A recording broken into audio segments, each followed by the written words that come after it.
Here we go.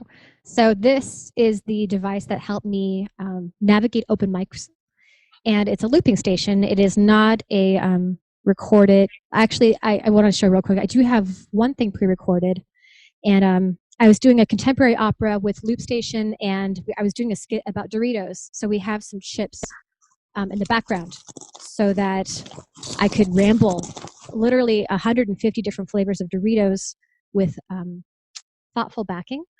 I can't have the heart to delete it. I just think it's really fun. So the way that this thing works, I'm going to do a default channel. So I'm going to press a button and I'm going to make the sound live. And there's sounds as soon as I press the button again. And there's sounds as soon as I press the button again. The recording of what I just made has just been made into a brand new recording by 1, record, 2, store it, keep recording if you'd like to. And there's also some faders here where I can navigate the volume, or I can actually completely take things out and bring them back in as I wish. And so it enables me to create a vast amount of textures and diversity of texture, and to control what textures I'm going to want at what parts of the song. And I find it very important to have that kind of access so that songs, even if they are designed to be repetitive as they are looped, you can create engagement by having access to cool trinkets. And inside of this machine as well, there's also some effects. So as you go into the box, I can make my voice very, very, I can filter my voice out. I can get very choral and kind of be in a church when I can't be in a church. And then once you create the sound, you can also go into a system. Dun, dun, dun. I can take this and add effects to it after the fact. Or make that choral, or this would be more of like a kind of a DJ effect where you can repeat the sounds. A cool like little intro sample I'd like to do is I create a beat here, and then I'm going to create a really long melody that doesn't seem to make sense together, but it is secretly stacking in the machine. And at the very end, I braze this fader so that you can hear it.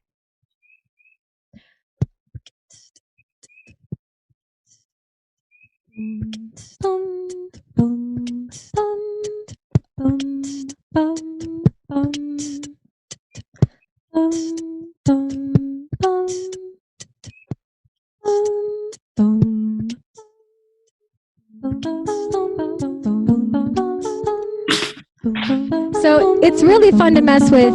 And the thing is that there are so many people that are looping all over the world, and they're all stumbling upon amazing creative ways to express themselves through technology. What that was encapsulated was a rhythmic hack where you create one line that lands on beat 1, the next one lands on beat 2, the next is beat 3, and next is beat 4, and through that you create the simulation of an arpeggio.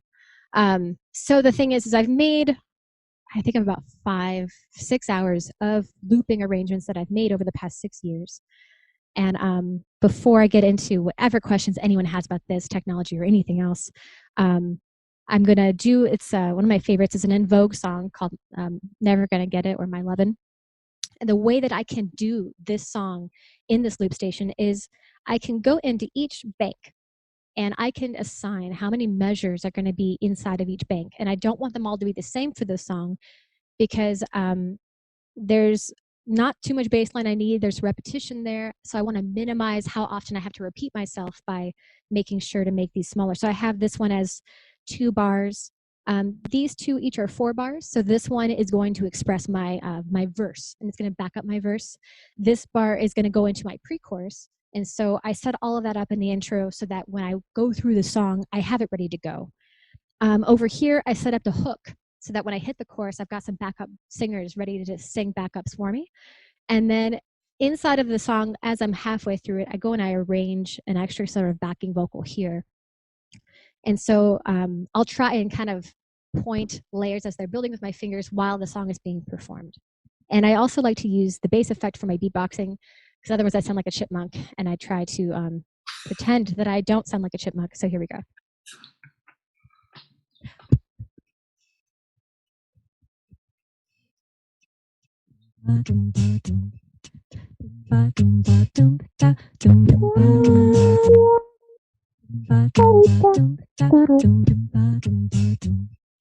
No,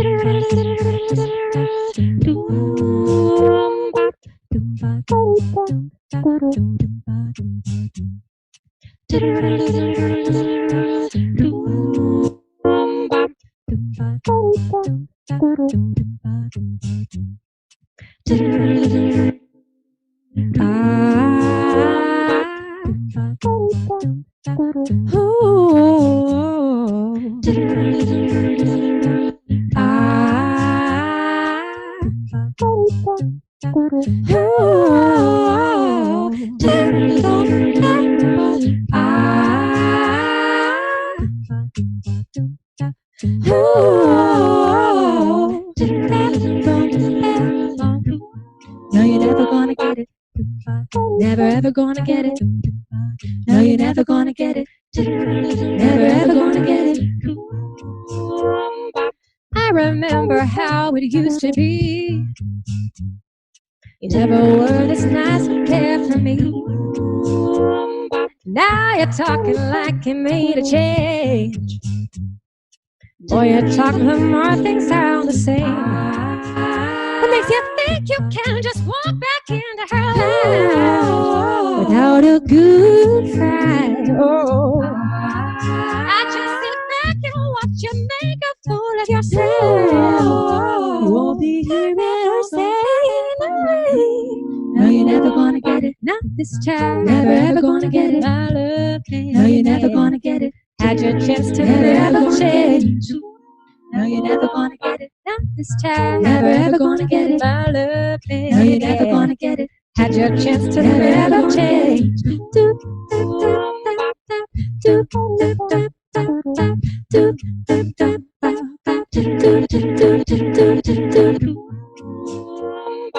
Now you promised me the moon and stars.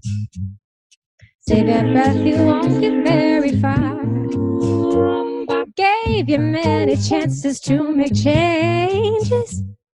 The only thing you changed was love to hate. It doesn't matter what you do or what you say.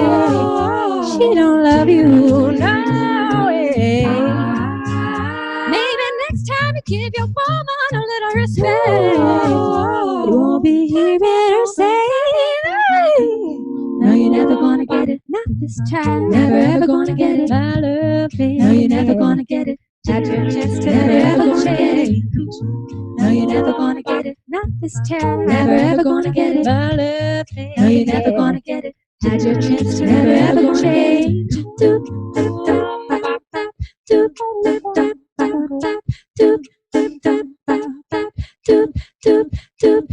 Never gonna get it. Never gonna get it. Never gonna get it, never gonna get it, never gonna get it, never gonna get it, never gonna get it, never get it, never gonna get it, never gonna get it, never gonna get it, never gonna get it, never gonna get it, never gonna get it, never gonna get it, never get it, never gonna get it, never gonna get it, never gonna get it, never gonna get it, never gonna get it, never gonna get it, never gonna get it.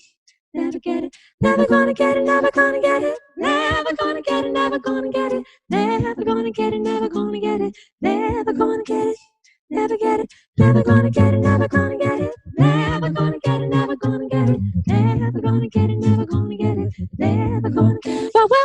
never gonna get it, never gonna get it, never gonna get it, never gonna get it, never gonna get it, never gonna get it, never gonna get it, never get it. Thank you for the clapping gestures. Through that whole process, I'm able to go through the song, and I'm trying to intentionally take things in and out, build things as you go, just so that you're not able to really predict what's happening next, but you're still being given something that you're familiar with or that you've heard already, and so that it creates sort of my goal in any given arrangement is to make sure that the whole thing from beginning to finish is as engaging as possible, so that it's like this thorough connection with whoever's listening to it, and so that I also stay engaged with it as I'm inside of whatever I'm doing. I also see some chat boxes. Question of, I just want to know how long it took to master this. Yes. Okay, cool. So I got a loop station in August of 2013. and I had a different model, and it had just 2 stations instead of 5. And so the reason why it took me a while, it took me about 6 months to feel really comfortable with the technology. And it wasn't because the technology itself is actually really crazy. It's actually the musicianship behind it that is very demanding, and it's very quickly humbling. So when you're a singer, you've developed this relationship with the poetic content, the expression of your melody. Sometimes you'll consider the other music that's happening behind you and that sort of collaboration with whatever music is interacting with you sometimes. But there's just not so much granted to having a holistic relationship with music when you're a singer. It's just your brain has so much to think about in this kind of going to the audience gateway person that the intricacies of musicianship kind of often get neglected or just undiscovered. And so what I found with this is as soon as I started, oh my God, my rhythm. I didn't know how to beatbox. One of the kids from the rehab clinic who's 14 taught me how to beatbox.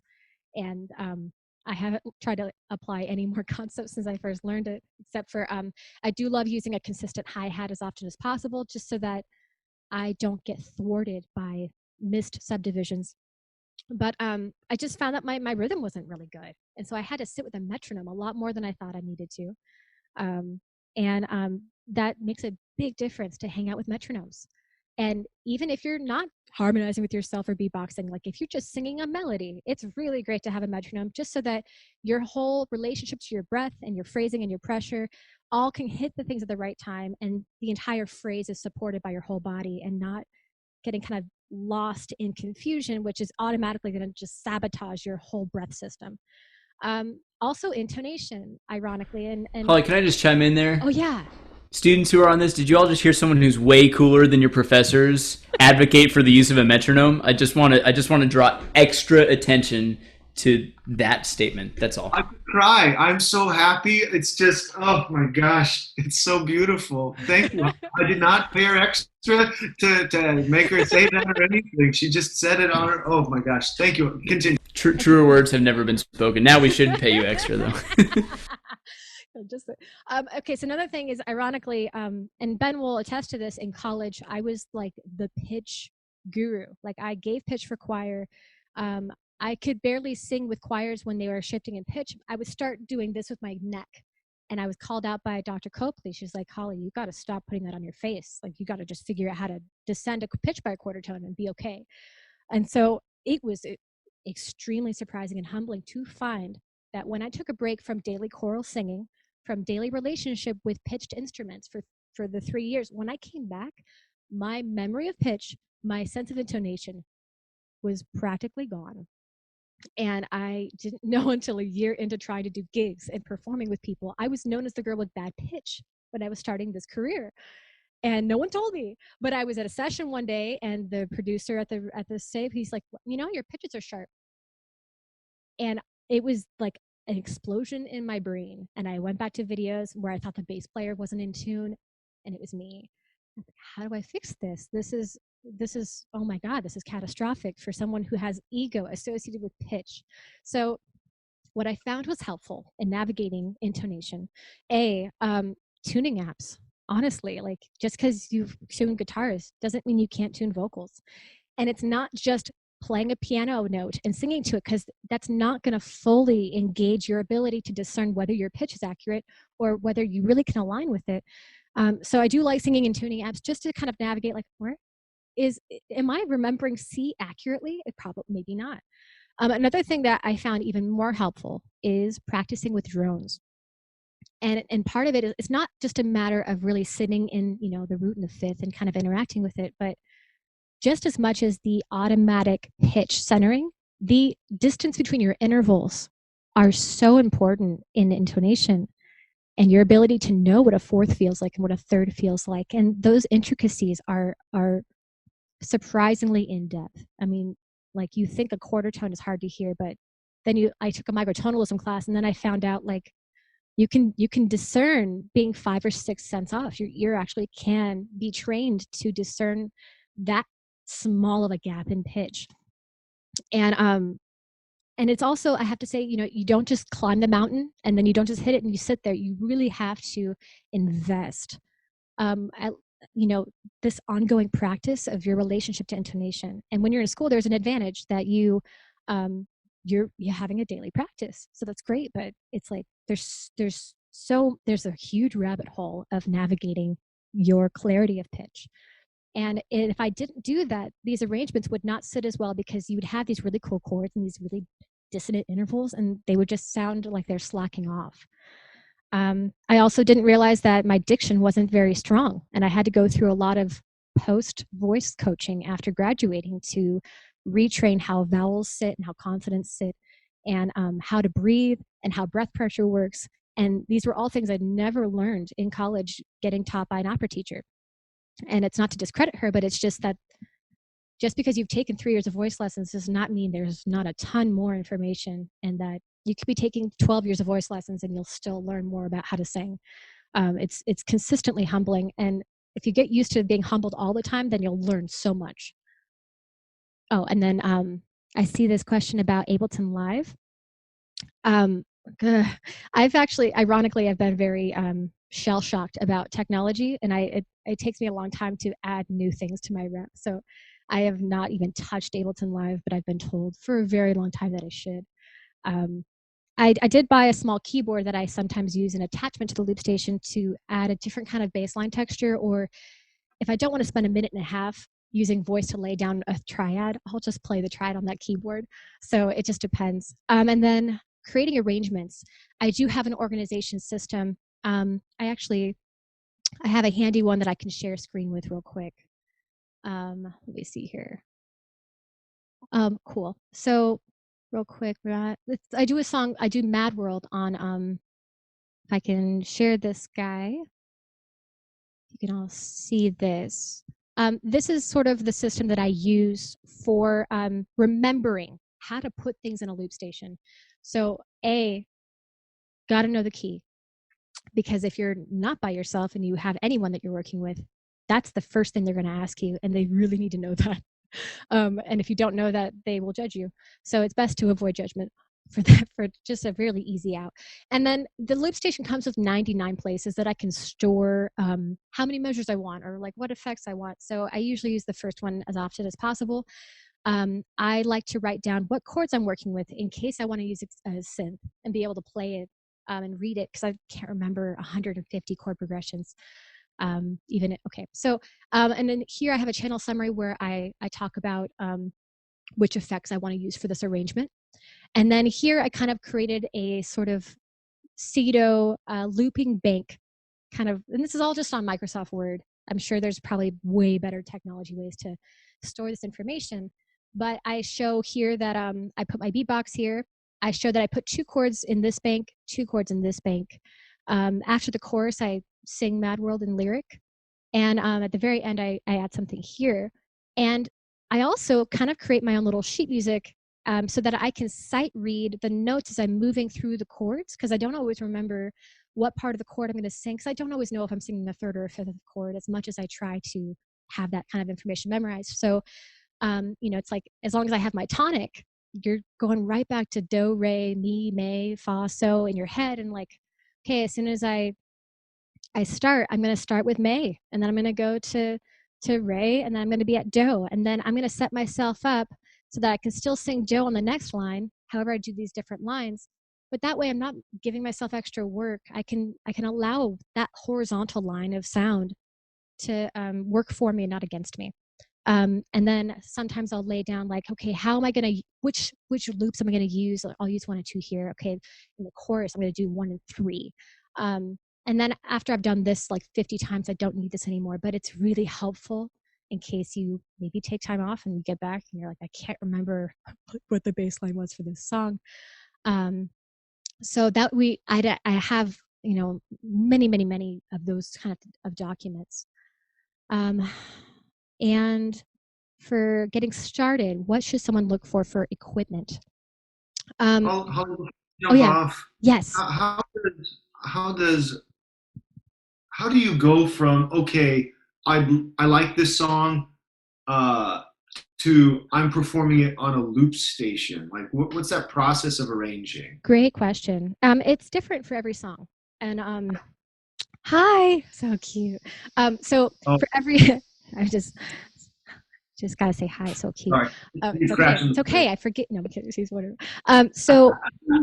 If it's a simple song and the song maybe runs just 4 repetitive chords, the first thing I'll do, I mean, before I even know what the chords are, I'll go online and say, hey, I'm trying to do Creep by Radiohead. Radiohead chords Creep, and then there's a bunch of different tablature sites that will just show you the pattern. And so the first thing I'm trying to do is discern what the pattern is. Is it repetitive? Is it the same thing the entire time? Is there any variation in that pattern? And that's going to help me figure out what the loop station can do to bring that out. So if, for instance, Creep is the same 4 chords. So, and similar to the way the Mad World's written out where there's repetition, I'm just going to write the voice leading out for this repetitive notion. It's done. And I usually like to have certain ingredients, like having some kind of percussion, having some kind of bass line, having a collection of 2 to 3 tones that are of mid-range to supplement the bass line. And then how do I address those notes? Do I want them to be long tone? Do I want them to be more rhythmic? Do I want to do both versions of that and have a section that's long and have a section that's short?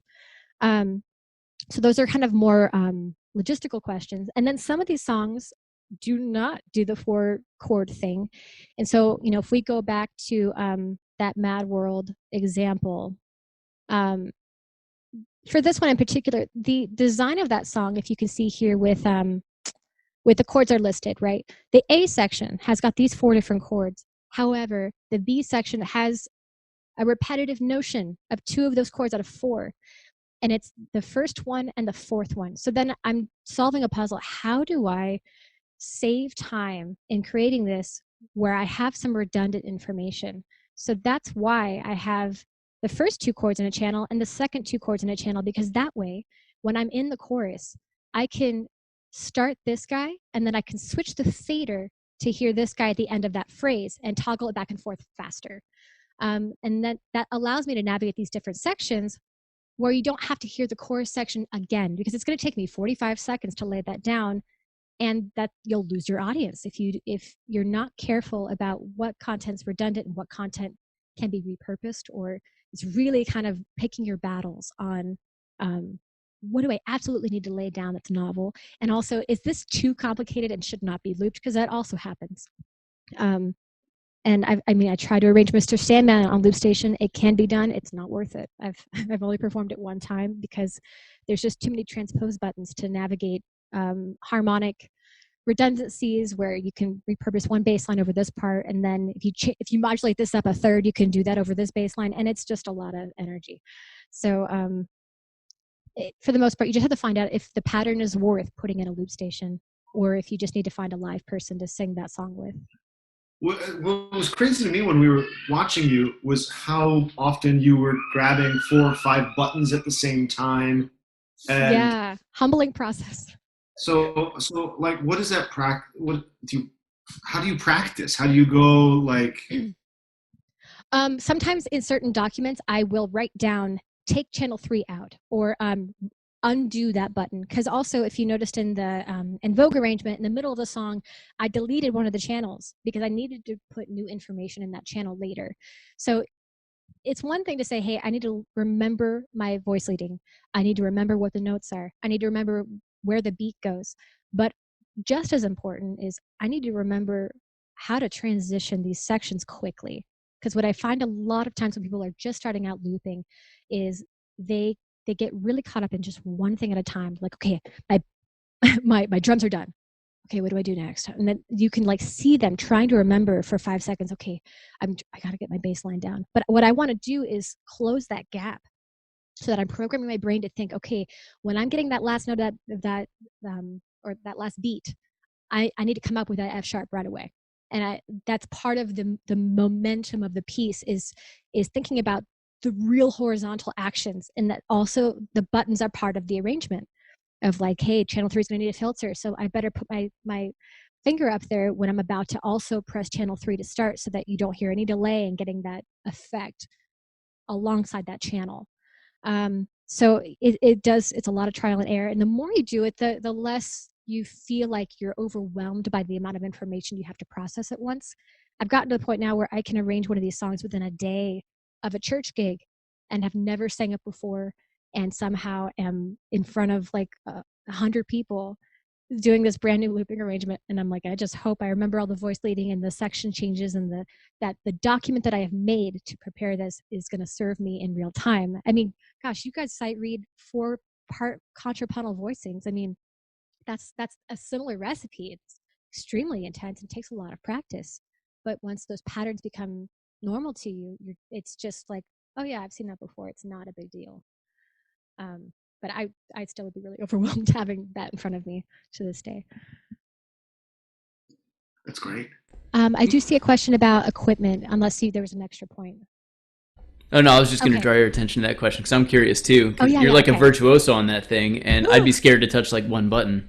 I understand that, and it's not as scary as it seems. And I think any learning curve has that same epiphany, that when you've never done it, it seems like completely formidable and impossible. And you are not identified with a person or character that could do this thing. And then you get into it, you're like, oh, wow, it's not really that hard. I edited a video for the first time this week, and I was like, wow, I've been putting this on a pedestal for years, and I've been just admiring people from a distance. And I think envy is a really good sign that you should try to start it, because that means that you would wish you kind of want to do it yourself. So this equipment thing, there are a lot of loop stations out there. I think it depends on your instrumentation. It depends on the sort of relationship that you want to create with music, with the sense of looping. So if you're just a guitar player and you just kind of want some textures and you don't want anything that's too complicated, there are plenty of specific voice, got you. So there are ones that just have one bank, and I would say that would be great if you're just trying to add a texture to a live setting, or if you're doing like a really minimalist kind of thing and you just kind of need just something that's consistent that you can focus something else. Holly, can you just, for those of us who are really dumb, clarify the one bank thing? Because I saw you using a specific bank, but that bank became a root third and fifth, or it became like a sequence of things. You said it's like 2 bars. It's like almost, what's the extent to what you could do with one given bank, and then multiplied by 5? So let's just act like none of these exist, and all you have is this middle guy. Obviously, I use this one a lot. You can make the horizontal length of that one bank. I haven't actually been cut off yet. You can go very long with that. You can also stack many voices. I do a simulation sometimes where the duration of the length is 1 beat, and so I can create a drone with one bank. So it'd be like, all of a sudden, and then you add a filter to it. It just sounds like one long note, or like one chord that's constant, just by a very fast loop. I would say that there was a certain amount of things I could manage with having what you would call 2 banks, which is where you can lay long horizontal pieces and then you can stack them both on both sides. But that way, if I'm doing I'm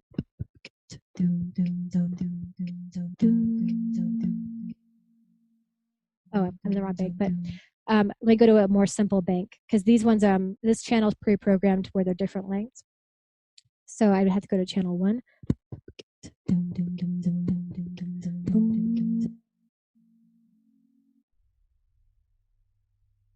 So the utility that I can use with 2 banks is I can have this by itself. I can have this. I can undo it and take out that little extra tone. So you have the option of having up to 4 different combinations of textures with 2 banks. So now if you're wanting to go real expansive, you want to have other instruments, you want to like have just drums here, just bass here, just long tones, just short tones. If you want full range utility and you're just a singer, or you have singing maybe just one extra instrument, this is a wonderful model. It's $400 to $500. And the extra things that you would want to get with it, you don't actually need speakers to practice with it, because I have my headphone plugged in. So there's that reference. If I can go here, I've got a 1/4-inch cable plugged in so that I can send it out somewhere. In this case, I own an interface, which is an ID22 Audient. But you can go with any sort of ProSonus, audio box, whatever. I also, there's like the power thing. And then the XLR is what's going to hit my vocal mic. And there's an extra input here where I could plug in a keyboard, which I do sometimes. So you actually have access to 2 instruments. You probably could also split that if you wanted to add other things. And then you also have volume specific, so that your microphone can be adjusted volume wise and your instrument has its own. And then this is for everything else. So if you I have sometimes too where I'll turn the output all the way down while I'm in a band, and I'll sing the parts and you can't hear what I'm doing, but I'm still creating a loop. So then an interlude will come up, and then all of a sudden there's this sound that you didn't know was happening. I love deceiving people as much as possible with sound. So sneaking in sounds is really fun. So this model is a Boss RC505. Boss has a whole series of different looping stations. This one's the most voice friendly because it's the only one that's more button based instead of being dependent on a foot pedal. And I've done that with my hand where you have to like press your whole elbow down, and it's doable. It just requires a little bit more rhythmic practice. And I had to kind of plug a microphone into a metronome just to make sure my button pressing was on the downbeat, because that's something that you don't expect to need to practice, but it's like the finger landing at the right time is part of your muscles.